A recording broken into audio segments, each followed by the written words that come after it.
going to try to connect some dots about, becoming a male in nursing, being a male in the profession. As you mentioned, growing up in a small farming community, I had no experience of the medical profession overall. I was just fascinated watching it on TV. Where it really began was my parents and grandparents became emergency medical technicians as a result of a community-based program to extend first aid really out into rural counties throughout Ohio. And as they studied for this work, I searched out their first aid books, and it had pictures and cross-section drawings. And my dad actually found me reading it one day, and he scolded me because it had pictures of things that he thought a boy my age shouldn't be looking at. But I kept finding the book. I'm not stupid. And I just was enthralled by that stuff. And so then I would watch for things on TV or in the newspaper about medical care, and I just was drawn to it for some reason. And you mentioned, of course, I was hospitalized, and it truly was. It was the third night of my hospitalization. I stayed 5 nights. And what had happened was I was running up the class after lunch at high school, and almost fainted on the stairs heading to class, and had to go to the principal's office and talk to the secretary. And then, because there are no school nurses in Continental Ohio, ended up going to our family practitioner, who was about 25-minute drive away. And I remember one thing that happened during the examination. He said, well, you got to take Jerry to St. Rita's in Lima, which it was about another 40 minutes from our home. And my mom said, well, we'll go home and take him and pack up his stuff. And they didn't tell me what was going on. And he said, no, I think you need to go now. So that sounded serious.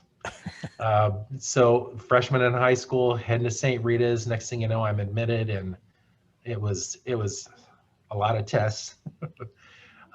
Basically, I was bleeding internally, and they didn't know why. So that third night,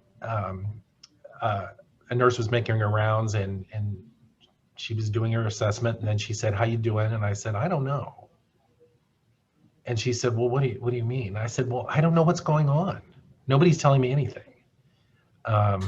So she went back to the nurse's station apparently and got a big book, which was my chart, and sat on the edge of the bed and just went through what was going on, because I had had tests and they were drawing blood, and she, told me about my hemoglobin level and all this stuff. And she said, you're getting better. And it was the first time anybody had said that. And so her ability to understand that I needed information that I didn't have, her willingness to spend some time and answer questions, just with a level of concern and compassion that just struck me. She walked out of the room, and every time I tell the story, her polyester uniform gets whiter. The black stripe on her cap gets blacker. And she had this glow, of course. And she said, the halo. Yeah, if you need anything during the night, just you push your call button, but I'll continue to check on you. And I immediately, she walked out of the room, I looked up at the ceiling to heaven, and I said, that's what I want to do. I want to do what she did for me. That story might sound familiar because as I arrived at Mount Carmel, we were working on a communications campaign with a set of commercials, and for some reason they thought that snippet was worth putting on TV. So I think people are a little tired of hearing that story now, but it is truly how that all began. And back to your question about men in nursing, I called my parents and I said, hey, I'm going to be a registered nurse, and it wasn't the reaction I expected. And to make a very long story short, I just pursued it no matter what. And a big turning point for me too was at Bowling Green State University. I was there for 1 semester. I was in my pre-nursing courses. We all had to meet with the dean mid-semester or quarter to discuss our future potential of getting into the nursing program. And she said, you're not going to make it. You need to pick a different major. And I just didn't know why. And she said, well, your GPA just isn't going to cut it. And it wasn't spectacular, but I didn't think it was bad. I graduated second in my class in high school, and she said, no, you need a different major. My dad was thrilled. But I made the decision, I gotta quit, I gotta leave. And there's a very dramatic story about this, but I won't go into that. But I went home and I worked in my grandparents' grocery store and did the accounting and the books to do cash registers and payroll and all that.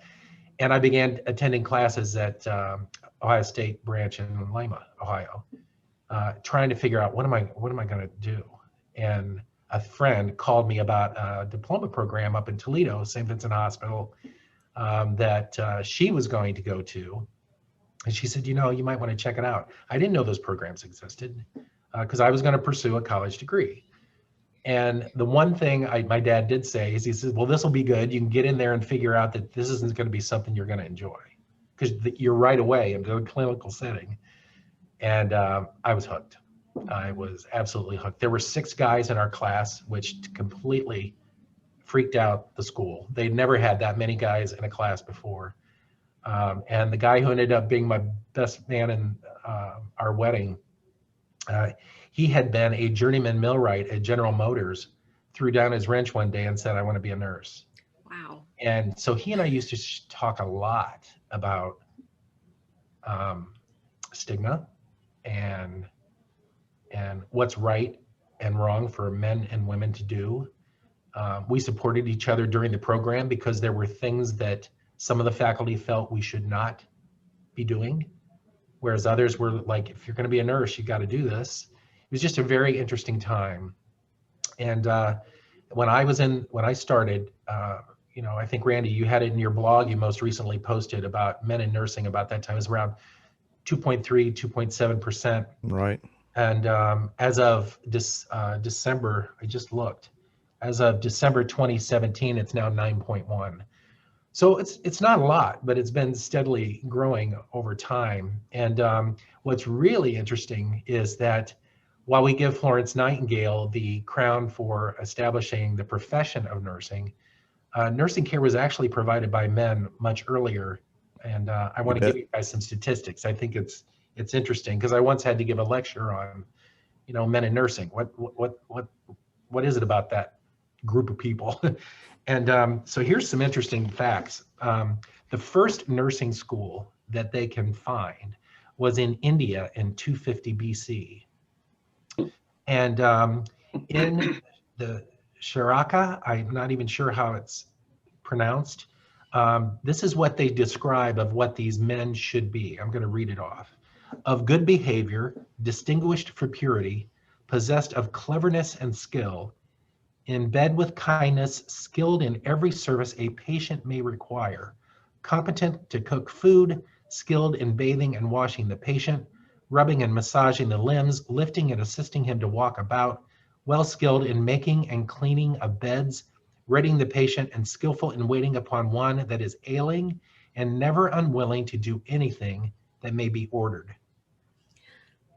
250 BC. I was just thinking 250 BC. That's amazing because it's still, those are all that's like the checklist. The string comes through. Well, it is. And then, you link it back to then all the principles that Nightingale reinforced in the Crimean War. In the Crimean, that's what she was doing.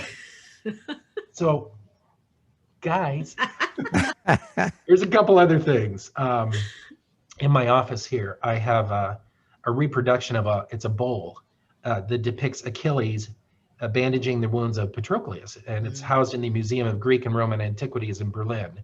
It's estimated that this was in 50 BC. And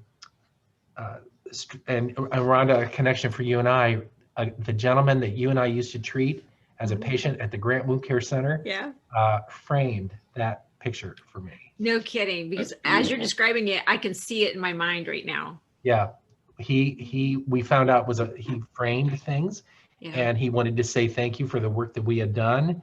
And I said, hey, I got this print. I don't know what to do with it. And maybe I'll grab it off the wall and show you all. That's cool. Remember the story of the Good Samaritan, Luke 10. versus 35 to 36. During that Byzantine Empire, the people paid innkeepers to provide nursing care. There was a hospital opened by men called Paraboloni in 300 AD to care for victims of the Black Plague.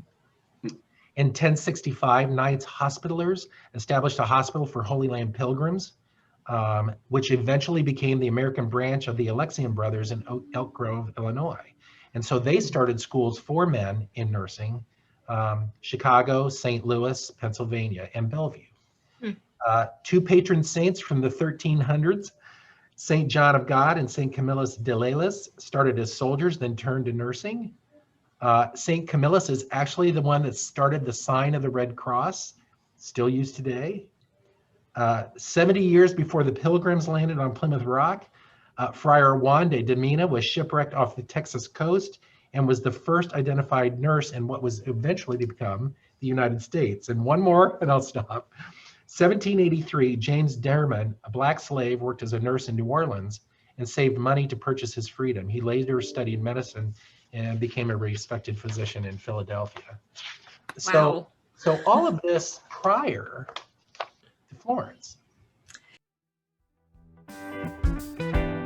Thank you so much for joining us for this discussion today. If you'd like to learn more about our guest, head on over to our Patreon page, where you can access exclusive content, including the full segment of our show.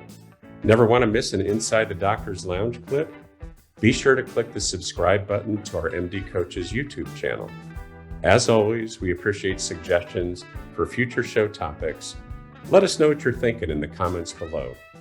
And finally, special thanks to Ryan Jones, who created and performs our theme music for the show.